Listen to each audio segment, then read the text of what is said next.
So, who is this guy?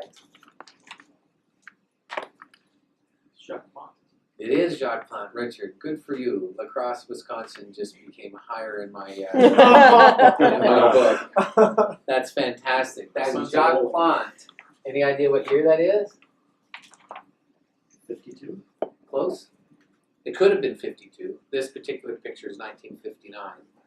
And you can see that he's all messed up. That's the first goalie mask that Jacques Pont wore. He was experimenting with masks, and that's the first goalie mask that was ever worn in a hockey game in the NHL. In this particular case, he had just been hit in the face once again with a slap shot from a New York Rangers guy, Andy Bathgate, 1959, and they have to, when the goalies got hit, the game would stop. They have to take the goalie and get them all cleaned up. And in this case, Jacques Plante, the coach of the Montreal Canadiens at the time, was a guy named Toe Blake. And Jacques Plante said, I'm putting this mask on. And Toe Blake said, no, you're not. And Jacques Plante said, well, then I'm not going back on the ice. And in those days, they didn't have backup goalies in those days. So Toe Blake was like, okay, well, then I guess you can put it on. But he didn't want him to put it on for two reasons. One is that he believed that it was going to obscure his vision. And two, he believed that the fans would think that Jacques Plante's commitment to hockey was less. Jacques Plante didn't care because he was just tired of taking pucks to the face. Anyway, that was, and then masks. He wore it for 10 games, and they won those 10 games. And during those 10 games, Toe Blake continued to try to tell him that he's not going to be allowed to wear it.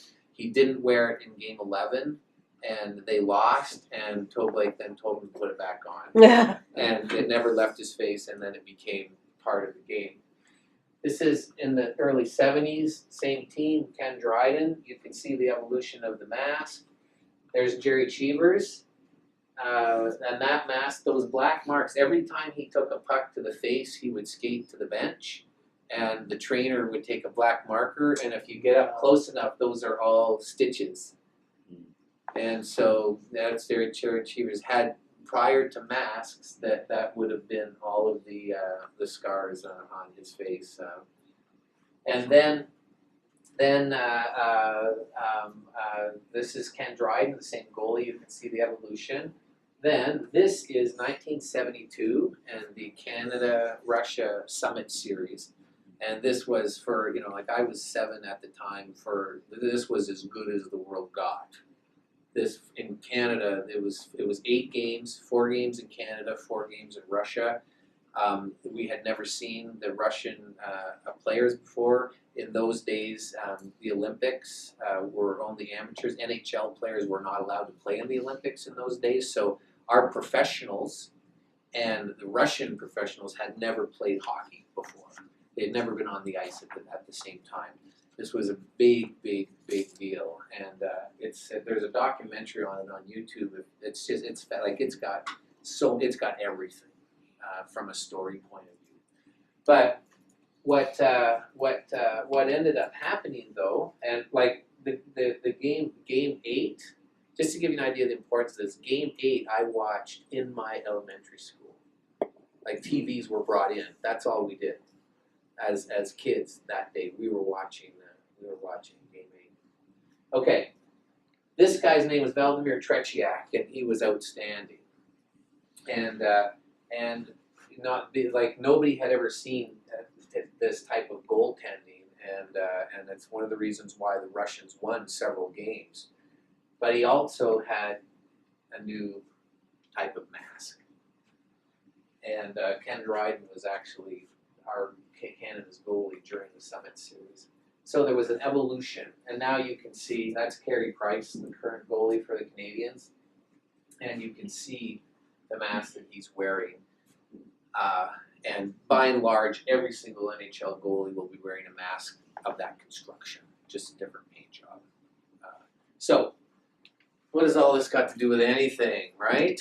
That's what you're asking yourself. Well, I've been trying, I'm always wondering and thinking about why organizations are struggling to get their supply chains to be working better than they are.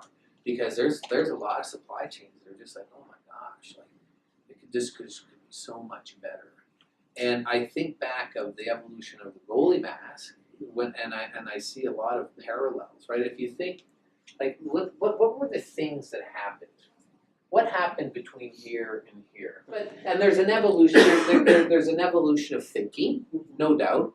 There's also an evolution of technology, right? We couldn't have designed that one here because we didn't have the plastics, we didn't have the metal technologies. So there's no question there's an evolution of technology. Well, in supply chain, I don't think that can be an excuse for us because we've got more technologies in supply chain right now than we know what to do with.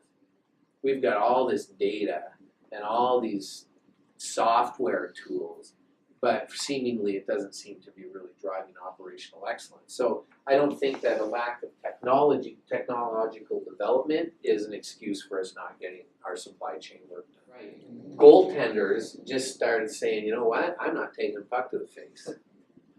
Sorry, it's my face. You may be the coach. This is my face. So there was a tolerance there that ended, and the word tolerance is a very important word in lean leadership, right? Because ignorance is the lack of knowledge. Tolerance suggests knowledge but no action. In other words, to tolerate something you know about it. You know it's there, but you choose not to do anything about it. And from a supply chain point of view, we are tolerating a ton of stuff. A ton of stuff. When we first start working with organizations, very, very rarely do we ever have to dig around to find the problems. Most of the time we do a 1 hour river of waste exercise with Post-its, and within 1 hour we have 150 problems that they need to solve. Everybody is aware of them, but we're just, as leaders, we are tolerating them. So there is a lack of toleration. The goaltenders finally said, enough is enough, I'm not doing that. There was also a new idea, a new light bulb from out of nowhere, in this case Russia, a new idea came to the ice. And everybody went, what is that? And then that allowed us to start doing our right. Somebody finally just said, look, there's got to be a better way. A whole bunch of people said, we're going to stop taking pucks to the face. We're going to stop tolerating what we know exists. There's an evolution of technology, which I'll argue all day long we have in supply chain management. We don't need any more technologies, and we have the evolution. So I use this slide just to teach people to say, you know what? There's nothing stopping us right now other than just leadership and commitment to get it done. Other than just saying to Cole Blake, I'm not going back out on the ice because this isn't the right way to do it. So I think we can learn a lot from this, right? There's nothing stopping us. We have no constraints. We know the new idea. It's the guiding principles, in our opinion. We have the technologies. We have the people that are just tired of taking pucks to the face. So now it's just a case of let's just leadership commitment